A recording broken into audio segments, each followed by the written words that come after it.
Also, she can count on lease lend aid from America.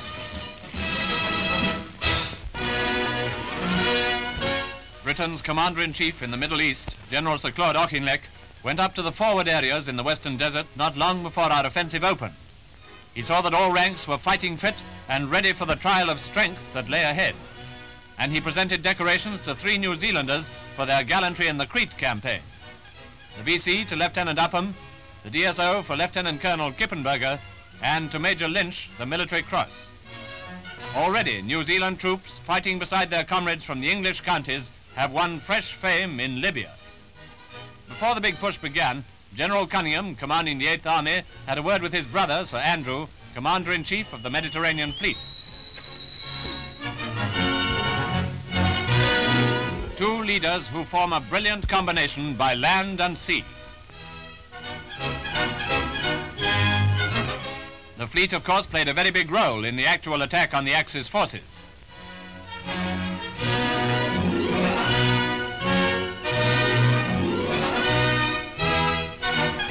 Battleships, cruisers and destroyers steaming along the coast undertook the important job of harassing Rommel from the sea. For the fleet has not only been sinking enemy troop and supply ships, it has also been bombarding the Axis positions, notably at Hellfire Pass. And a bombardment by the guns of the Royal Navy is not a very pleasant entertainment if you happen to be the target.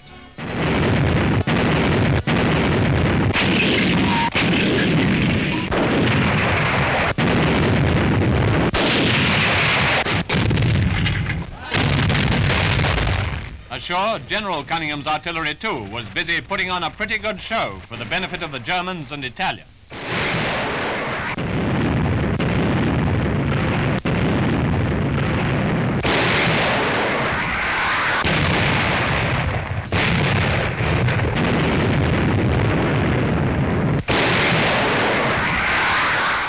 When you think that the Axis troops were being pounded by land and by sea, that they were cut off from Europe by that Italian lake so firmly ruled by Admiral Cunningham, well, it can't have seemed to the invincible Hun that he was going to have such a walkover after all. By now, he must be quite sure he isn't.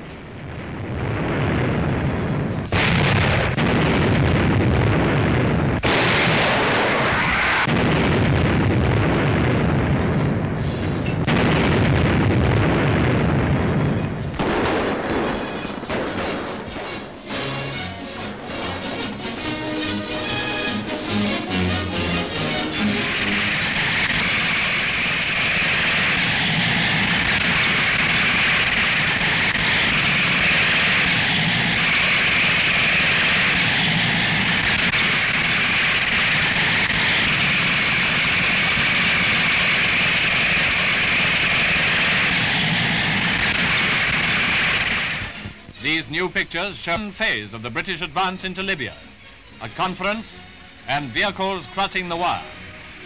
Such are the small signs of the big advance of the 8th Army. Such is the unspectacular scene behind the scene of actual combat.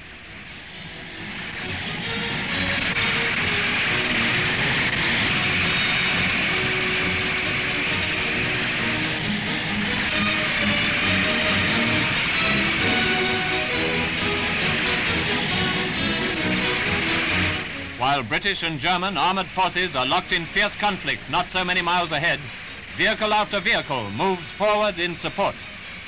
After the tanks, infantry and supplies, hour after hour dispersed in columns far and wide across the sands.